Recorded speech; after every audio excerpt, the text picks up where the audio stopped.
which is the member of the woodwind family. It's made out of metal. This particular make is, that's silver and that's silver plate, but it's part of the woodwind because in rock times it was made out of wood, but it got changed as it went on. You get sound out of it by blowing across the hole. And the note changes by putting various keys down.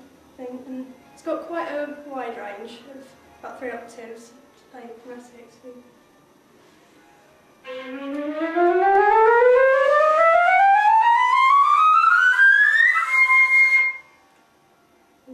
You usually see it playing runs and things in orchestras and everything, but it can also do various leaps and things.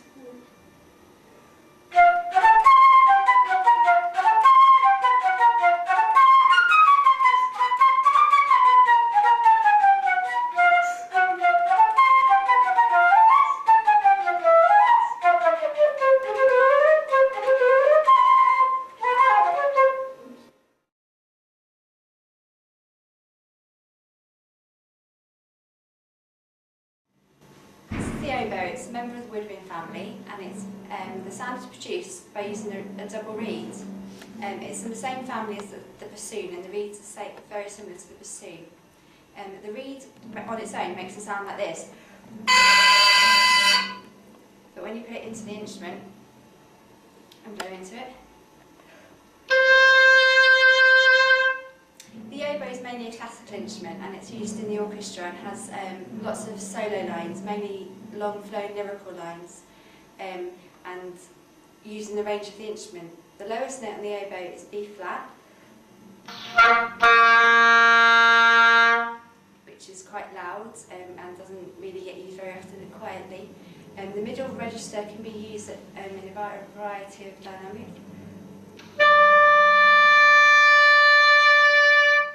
And we go right up to the top of the oboe.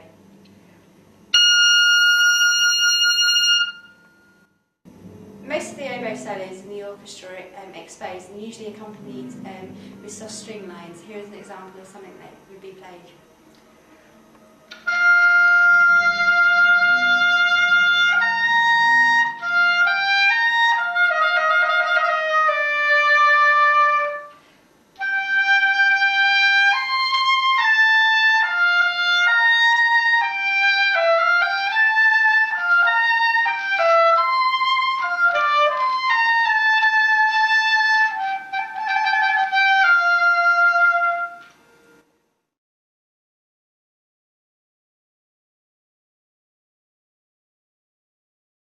This is the clarinet. It's a woodwind instrument and it's part of the orchestra. Usually in the orchestra there are 2 players, one first clarinet and second clarinet playing, and sometimes 1/3 might be needed to play the bass clarinet. The clarinet produces its sound simply by blowing from the embouchure down, and the air goes down and comes here from that end of the instrument. To produce the sound, the performer has to blow just like that.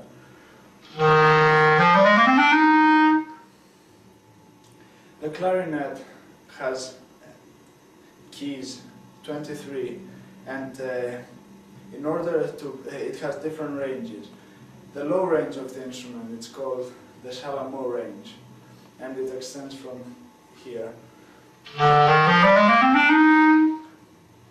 Then we have the break, which goes from here.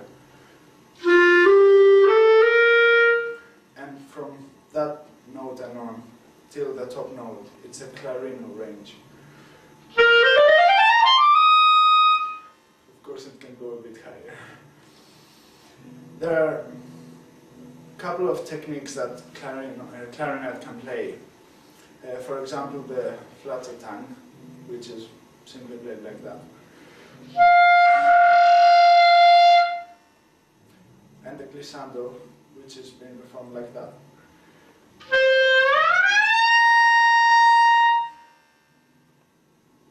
When it comes to passages, the clarinet can play everything in every dynamic without having any problems. For example,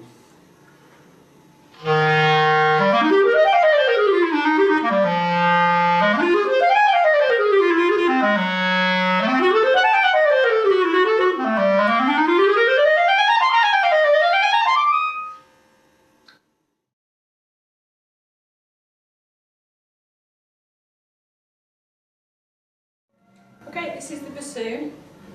It's one of the largest members of the woodwind family.